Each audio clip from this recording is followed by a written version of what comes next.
जय श्री कृष्णा। आप श्रवण कर रहे हैं भक्तमती मीरा जी का चरित्र श्री पूर्ण प्रकाश कौशिक जी महाराज की वाणी में भागवत कथा भक्त चरित्र श्रवण करने के लिए आप हमारे चैनल गोविंद के गुण गाइए को सब्सक्राइब करें। न्यू अपडेट प्राप्त करने के लिए बेल आइकन दबाएं। बोलो गिरिराज महाराज की जय। भक्तमती मीरा बाई की जय। अखंड मंडलाकारं व्याप्तं येन चराचरं तत् गुरुर्ब्रह्मा गुरुर्विष्णु गुरुर्देव महेश्वरा गुरुर् साक्षात् परब्रह्म तस्मै श्री गुरुवे नमः। भक्ता विलासा चरितानुसारी दुग्धाधिचोरेण यशो विसारी कुमारिकानंदित घोषनारी मम प्रभु श्री गिरिराजधारी। भक्त भक्ति भगवंत गुरु चतुर नाम वपु एक इनके पद वंदन किए नासहि विघ्न अनेक। बोलो भक्तमती मीरा बाई की जय। मीरा जी दिव्य द्वारका में प्रवेश कर गई और वहां पर उनका विधिवत रूप से श्रृंगार करा गया। रुक्मणी जी ने सभी महर्षि पटरानियों से उनका परिचय हुआ और फिर सबने एक साथ मिलकर के भोजन किया, नृत्य किया। फिर देवी महर्षि ने रुक्मणी जी ने आज्ञा की शांति से जो महादेवी जामवंती की सेविका थी उन्हें कि मीरा जी को महलों में ले जाओ। वह मीरा जी को महलों में ले गई और उसने जाकर के कहा सरकार यह आपका ही महल है और यह सब दासियां आपकी आज्ञा अनुवर्तनी दासियां हैं। आप इनसे कोई भी आज्ञा करने में संकोच ना करें।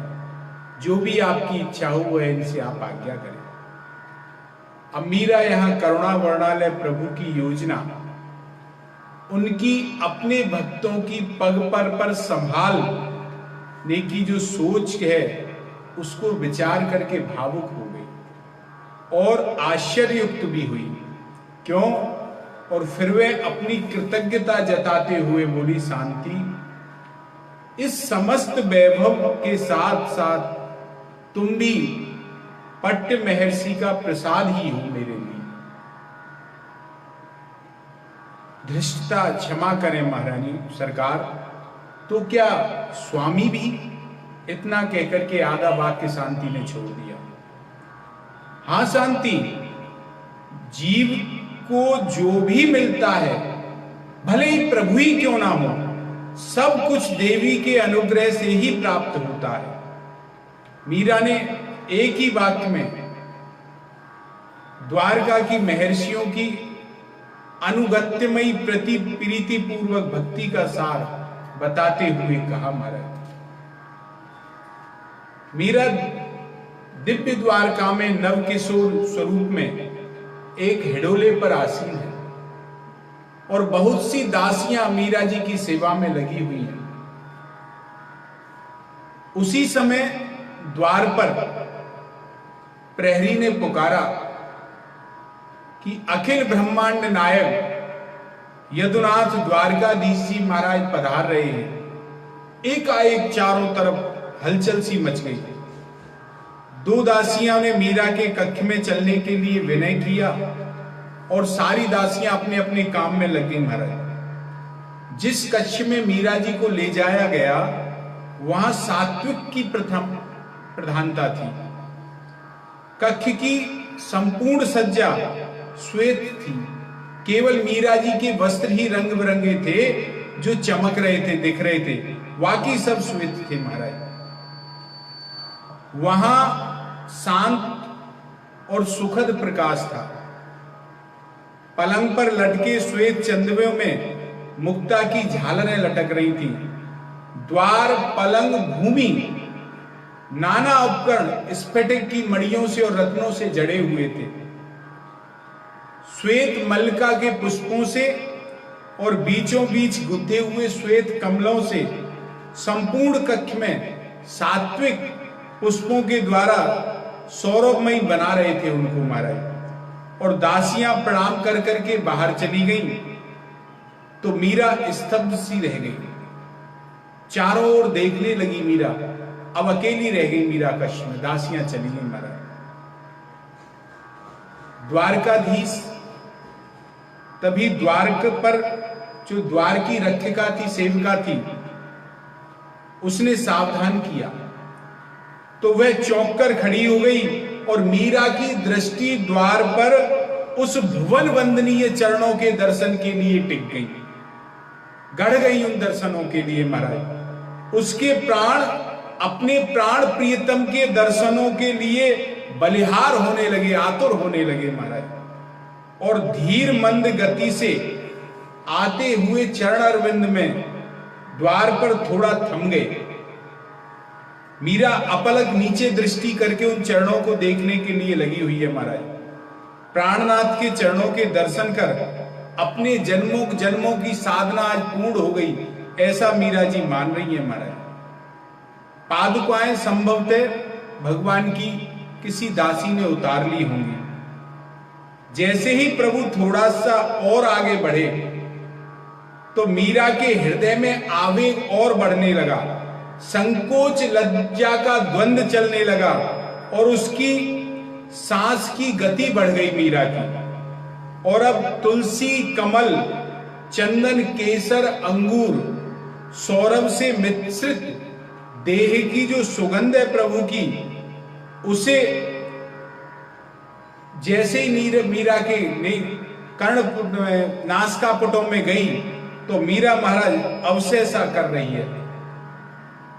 वह प्राणधन के चरण स्पर्श की चेष्टा से चरणों में गिरने लगी, किंतु तभी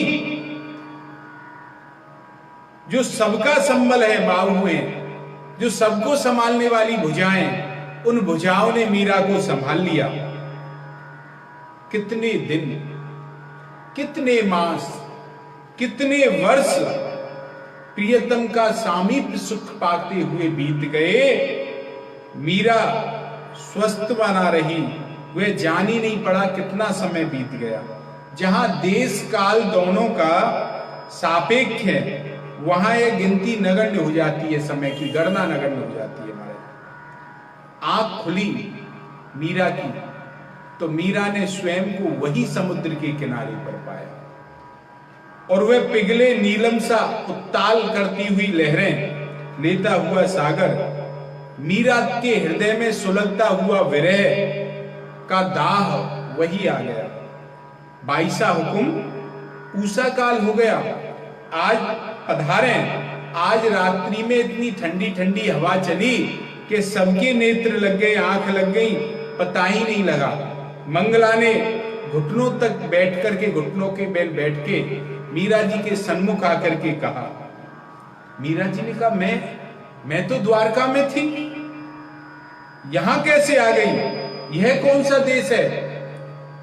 और मीरा ने व्याकुल होकर के इधर उधर देखने लगी। जब इधर उधर देखने लगी तो जैसे पांवों के तले मीरा के जमीन खिसक गई हो, वह दिव्य द्वारका और कहां या आकर के व्याकुल हो गई महाराज। 22 हुक्म, यह द्वारका ही है हुक्म, और मैं आपकी चरणदासी मंगला हूं। अब आप पधारने की कृपा करें। मंगला ने वहां पकड़कर उठाना पाया, किंतु जो शीतल रेत सी उसमें बैठे बैठे चरण अकड़ गए थे मीरा के, तो मंगला ने थोड़ा सा दबा करके उनको सीधा किया महाराज। मंगला, मैं द्वारकाधीश से उनकी महारानियों से मिली और वहां का वैभव अतुलनीय है, और पट्ट महर्षि वैदर्भी का सौहार्द, स्नेह, अपनत्व तो अकथनीय, उसको कहा ही नहीं जा सकता मंगला। और वह वह कैसा देश सुहावना है। मीरा ने हल्के से स्वर में कहना आरंभ किया, पर अंत में वाक्य अधूरा छोड़ दिया। क्यों? वाणी हृदय में दिव्य द्वार का, वहां के सुगंधित संगीत में वातावरण और स्नेहाभिक्त व्यवहार, वहां के अनुभव की सरलता से मैं समा गई मीरा की वाणी। शब्द मुखर नहीं हो पाए, क्या बोलूं। और दिव्य द्वारका के दर्शन के बाद में यह तो स्वाभाविक ही था महाराज। उसी रस दर्शन की फिर से अनुभूति की लालसा रखना और उसकी प्रतीक्षा करना यह स्वाभाविक था। जैसे मीरा वृंदावन में नित्य सांझा होते ही भगवान के दिव्य और चिन्मय वृंदावन में प्रवेश पाने के लिए रात्रि के आगमन का इंतजार करती थी, आज ऐसे ही मीरा यहां पर भी दिव्य द्वारका में प्रवेश के लिए पुनः प्रतिक्षण प्रतिपल इंतजार करने लगी, प्रवेश पाने की प्रतीक्षा पान करने लगी। पर भैया, सब कुछ सब जगह एक जैसा तो नहीं होता। जैसा हम चाहें वही हो, यह भी संभव नहीं है। जहां इधर द्वारका धाम में मीरा बाई पल प्रतिपल विरह में उस क्षण की प्रतीक्षा कर रही थी कि मैं कब उस दिव्य द्वारका में दर्शन करूं, जब वह अपने जीवनधन प्राणधन श्री गिरधर गोपाल के सामीप्य प्राप्त करे, सानिध्य प्राप्त करे, ऐसी प्रतीक्षा कर रही थी। तो उधर व्यवहारिक जगत में मेड़ता और चित्तौड़ संकट में के घनघोर बादल छा गए इन दोनों पर महाराज। मीराबाई के चित्तौड़ परित्याग के बाद में एक ना एक संकट के बादल चित्तौड़ पर छाने लगे। घोर संकट चित्तौड़ पर आने लगा। बादशाह अकबर ने योजनाबद्ध तरीके से चित्तौड़ पर हमला बोल दिया और अकबर का सैन्य बल बहुत अधिक होने के कारण 1568 में चित्तौड़ किले पर मुगलों का आधिपत्य स्थापित हो गया। चित्तौड़ के राव जयमल चित्तौड़ किले की रक्षा हेतु लड़ते हुए अद्भुत वीरगति को प्राप्त हुए। किले पर से आज भगवा ध्वज हटकर के राजपूती गौरव धूल धूसरित हो गया महाराज। सुख शांति, सुख समृद्धि, दीनता ने डस लिया उसको। किसी साधु ने कहा और वही जन जन मानस में विचार फैल गया। बुद्ध लोग आपस में चर्चा करने लगे उसकी वाणी का। उसने कहा, भक्तिमती मेड़तनी कुंवरानी सा मीराबाई को सताए जाने का ही यही दुष्परिणाम है। अब तो महिमा में मीराबाई वापस अगर मेड़ते में पधारे तो रूठे हुए आके जो देवता हैं वह संतुष्ट हो सके, संभव है। नहीं तो मेड़ता और चित्तौड़ का सर्वनाश हो चुका है और इससे बचाया भी नहीं जा सकता। तो जब सबको यह पता चली तो चित्तौड़ के राजपुरोहित और राठौरों के पुरोहित और मेवाड़ के प्रथम श्रेणी के 2 उमराव, जयमल के दोनों पुत्र हरिदास और रामदास और कई राठौर राणावत राजपूत सरदार एकत्रित होकर के एक दिन मीरा को लिवाने के लिए निकल पड़े। वह पता करते करते वृंदावन आए। वृंदावन से पता चली मीरा जी द्वारका जी चली गई हैं, तो वे महाराज द्वारका पहुंचे। मेवाड़ के राजपुरोहित ने मीरा को चित्तौड़ पर आई हुई विपदा का चित्रण करते हुए बताया कि आपके वहां से आने के पश्चात धीरे धीरे राज्य में अकाल पड़ गया, प्रजा दीनहीन हो गई, राजकोष रिक्त हो गया और बड़े बूढ़ों का कहना है कि राज्य में जो यह अनर्थ हुआ है वह कुंवरानी सा मेड़त जी को सताने और उनके चित्तौड़ परित्याग के बाद ही हुआ है, कारण हुआ है। ऐसे समझो बिना नौता दिए हुए ही दुर्भाग्य आ गया हो। दुख दारिद्र आ गया हो बिना नोते के। इसलिए हे महारानी, हम आपसे हाथ जोड़ करके प्रार्थना करते हैं कि आप वापस पधारें और तो मेड़ता की जो धरा है पुनः सस्य श्यामला होटेगी। राजपुरोहित जी ने अपने सिर से स्वापा उतार करके मीरा जी के चरणों में रख दिया। महाराज मीरा जी से कहा कि इस पाग की लाज को आप रख लो, हमें सनाथ कर दो आप, हम अनाथ हो चुके हैं। हम आपके वहां से आ जाने के बाद में अनाथ हो गए, पूरा मेड़ता चित्तौड़ अनाथ हो गया है, आप हमें कृपा करके सनाथ कर दो। मेड़ते के राजपुरोहित उठकर अंदर गए। मीरा ने भूमि पर सर रख करके प्रणाम किया। पुरोहित जी के साथ ही हरि सिंह और रामदास भी कक्ष में आए। उन्होंने मीरा जी को प्रणाम किया और सबने आसन ग्रहण करके बताने लगे।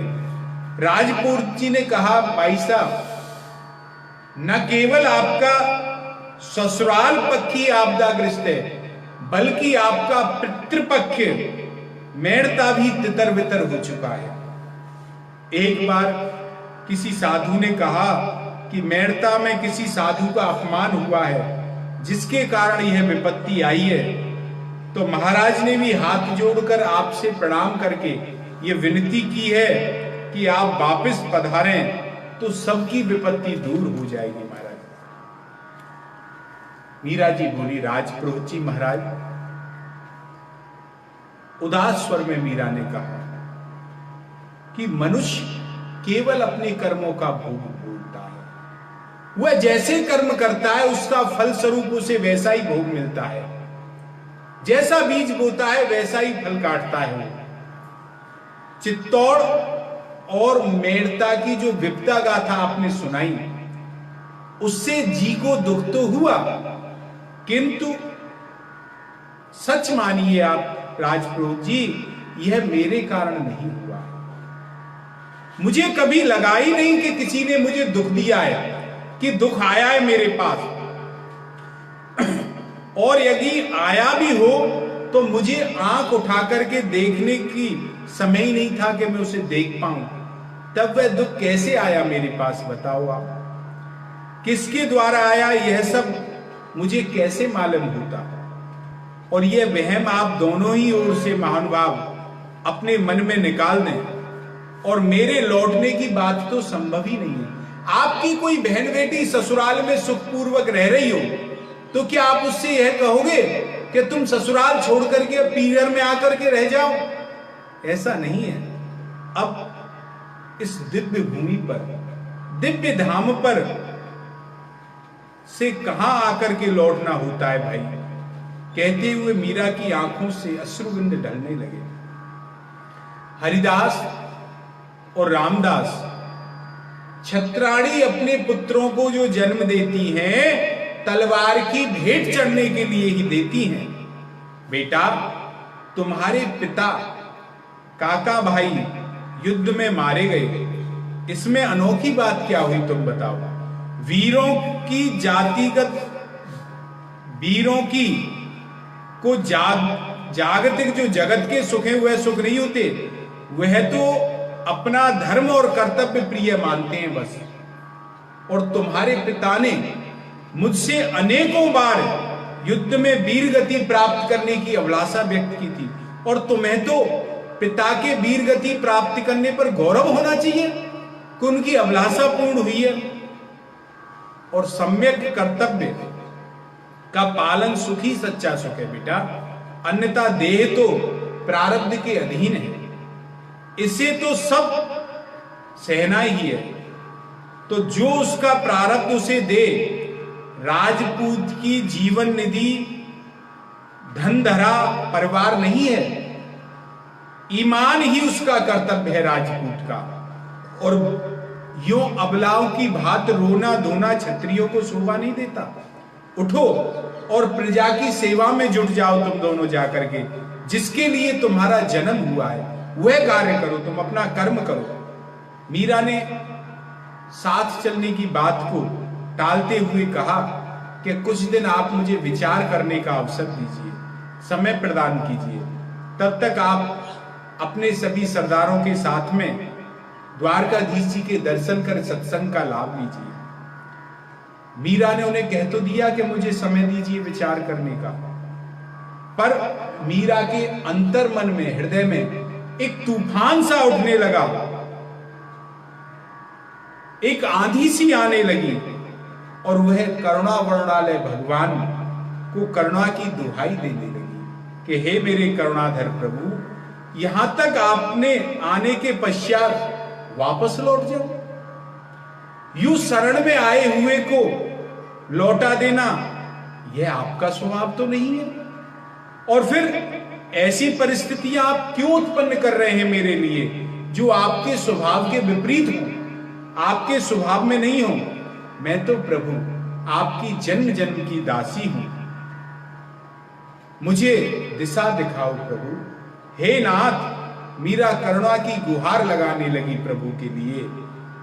करुणा सुनो श्याम मोरी, मैं तो होए रही चेरी तोरी। हे करुणा में मेरी पुकार सुन। वह रो रो कर अपने आराध्य से प्रार्थना करने लगी कि इतनी निष्ठुर तुम कहां से हो गए प्रभु? दयाधाम, क्यों मुझे अपने चरणों से दूर करना चाहते हो, कर रहे हो? अब मैं बहुत भटक चुकी प्रभु, और अब इस जो देह है इसमें भटकने की दम भी नहीं बची है, और ना ही उन महलों में राजसी वैभव में बंद होकर के व्यर्थ की चर्चा उलझने सुनने की मेरी हिम्मत है प्रभु। अब मुझे अपने से दूर मत करो प्रभु। ऐसा कहकर के मीरा ठाकुर जी को उनकी करुणा की दुहाई देने लगी। भैया आगे का प्रसंग कल करेंगे। और एक मिनट आपको एक बात और बता दें, कल का जो सत्र है वह इस मीरा चरित्र के विश्राम दिवस है महाराज। मीरा चरित्र की जो ये सत्र हमने 1 मास का उठाया था लॉकडाउन में, कल इस सत्र का विश्राम दिवस है। कल मीरा जी अपने ठाकुर जी में एकाकार हो जाएंगी, तो कल विश्राम दिवस है। आप सब लोग श्रवण करें। बोलो भक्तमती मीरा बाई की